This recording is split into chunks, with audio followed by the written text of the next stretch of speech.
Welcome to foodie feast.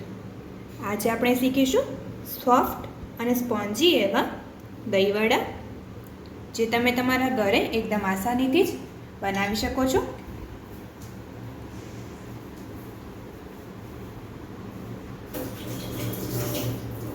તો અમારો video જરૂરથી જોજો, તો તમે એકદમ નવી સ્ટાઇલથી બનાવેલા દહીંવડા શીખી શકશો.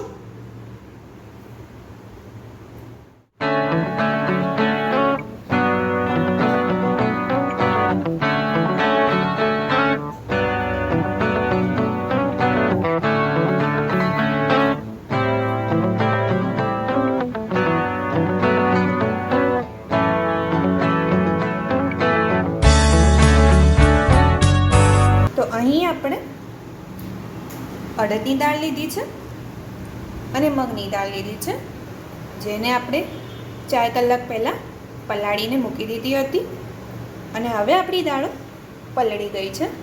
તો હવે આપણે આનામાંથી પાણીને કાઢી લીધું છે. આને મેં અલગ અલગ એટલા માટે પલાળી હતી કે તમને હું બતાવી શકું.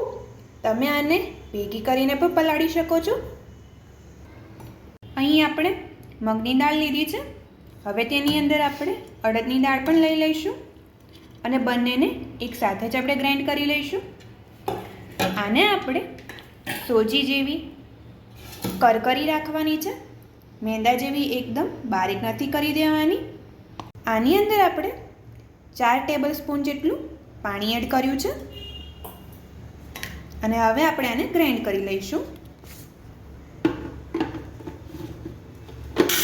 જોઈ શકો છો કે આપણે આને વધારે ગ્રાઇન્ડ નથી કરી અને કરકરી જ રાખી છે, કે વધારે પડતી મોટી પણ નથી રાખી. આમાં અમે મગની દાળ અને અડદની દાળ બંને સિમિલર ક્વોન્ટિટીમાં લીધી છે. આપણે એકલી અડદની દાળના જ ભજીયા ઉતારીએ તો તે હેવી હોય છે, અને અડદની દાળ અને મગની દાળ બંને મિક્સ કરી દઈશું તો આપણા ભજીયા લાઇટ બનશે. હવે આપણે આને બરાબર ફેટી લઈશું અને આપણે બહુ સારી રીતે ફેટવાનું છે, જેથી આપણા ભજીયા લાઇટ બને. આ રીતે આપણે સ્ટ્રોંગ રીતે જ આને ફેટી લઈશું.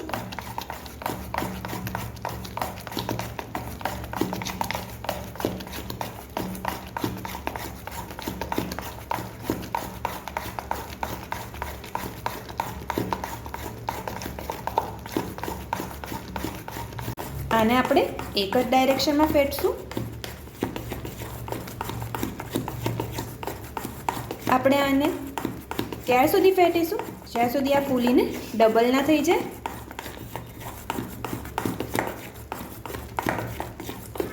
તો તમે જોઈ શકો છો કે આપણો ફેટીને કલર પણ ચેન્જ થઈ ગયો છે. હવે આપણે આને પાણીમાં નાખીને ચેક કરી લઈશું કે તે તરે છે કે નહીં. તમે જોઈ શકો છો કે તરવા લાગ્યું છે, તેનો મતલબ આપણું બેટર ફેટાઈ ગયું છે. તો આપણું બેટર રેડી છે. હવે આપણે આપણા બેટરમાં સોલ્ટ નાખીશું, જે તમે સ્વાદ અનુસાર નાખશો. હવે તેની અંદર આપણે લીલું મરચું નાખ્યું છે, હિંગ નાખીશું, આદુનો પાવડર નાખીશું અને જીરું નાખીશું અને આને બરાબર મિક્સ કરી લઈશું. આની અંદર આપણે આદુનો પાવડર અને લીલું મરચું નાખવાથી આપણા ભજીયાનો સ્વાદ સરસ આવશે. તો હવે આપણે બીજી બાજુ તેલને ગરમ થવા માટે મૂકી દીધું હતું. હવે તેની અંદર આપણે નાના નાના ભજીયાને મૂકી દઈશું.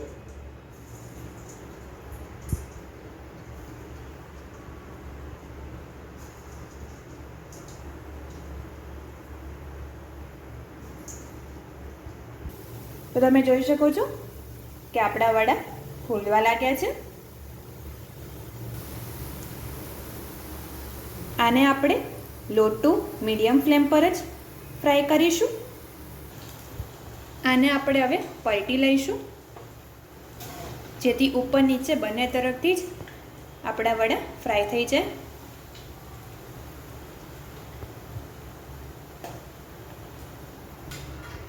તો આપણા વડા ફ્રાય થઈ ગયા છે. હવે આપણે આને બહાર કાઢી લઈશું.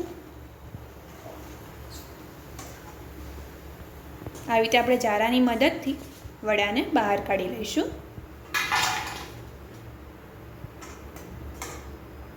આ રીતે આપણે બીજી વાર પણ વડાને બનાવી લઈશું.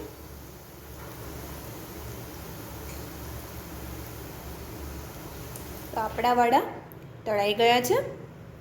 હવે આપણે ગ્રીન ચટણીની તૈયારી કરશું. તેના માટે આપણે કોથમીર લીધી છે. હવે આની અંદર આપણે લીલા મરચાં એડ કર્યા છે. થોડા સિંગદાણા નાખીશું અને થોડી વરિયાળી નાખીશું. થોડું જીરું નાખીશું અને થોડું સોલ્ટ નાખીશું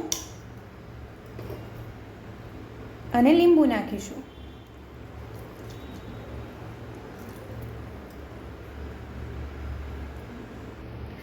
અને એક આઈસ ક્યુબ નાખીશું. હવે આપણે આને ગ્રાઇન્ડ કરી લઈશું. તો આપણી ગ્રીન ચટણી રેડી છે. તો આપણે અહીં ઘરનું દહીં લીધું છે. આની અંદર આપણે થોડું પાણી નાખીશું અને દહીંને ફેટી લઈશું.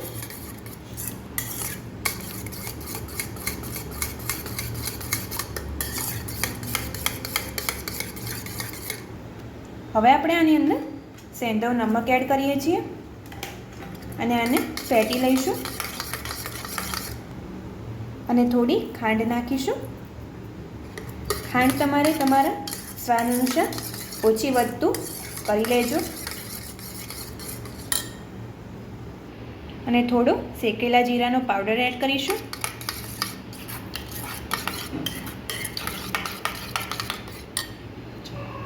તો આપણું દહીં રેડી છે. અને ત્રીજી આપણે આમલીની ચટણી લીધી છે, જે અમે ઘરમાં બનાવીને જ રાખેલી હતી. તો આપણું દહીં, ગ્રીન ચટણી અને રેડ ચટણી રેડી છે. અહીં આપણે પાણી લીધું છે. તેની અંદર આપણે બનાવેલા વડાને નાખી દઈશું. તમારે જે ટાઈમે જેટલા વડા ખાવા હોય તેટલાને તમારે પાણીમાં નાખવા અને આને આપણે ઉપરથી દબાવીને પ્રેસ કરીને આને આપણે પલાળી લઈશું, જેથી આપણા વડા પોચા થઈ જાય. 5 મિનિટ આવી રીતે આપણા વડાને પલળવા દઈશું. પાણી આપણે રૂમ ટેમ્પરેચર પરનું જ લીધું છે. તો 5 મિનિટ થઈ ગઈ છે. આપણા વડા પલળી ગયા છે. હવે આપણે આને બહાર કાઢી લઈશું. આને પ્રેસ કરીને તેના અંદરનું પાણીને કાઢી લઈશું.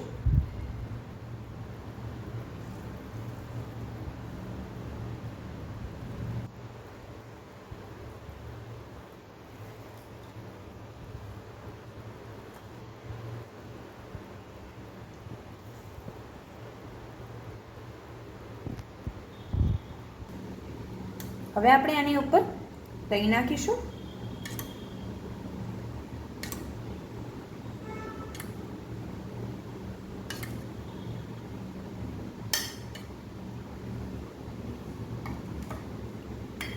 ગ્રીન ચટણી નાખીશું.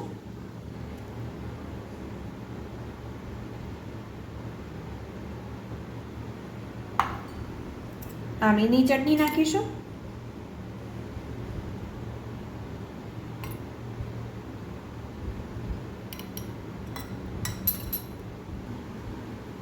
લાલ મરચું નાખીશું.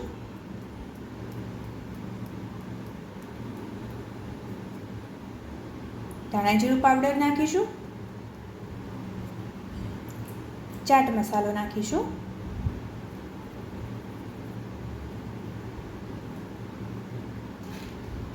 હવે આપણે થોડી સેવ નાખીશું.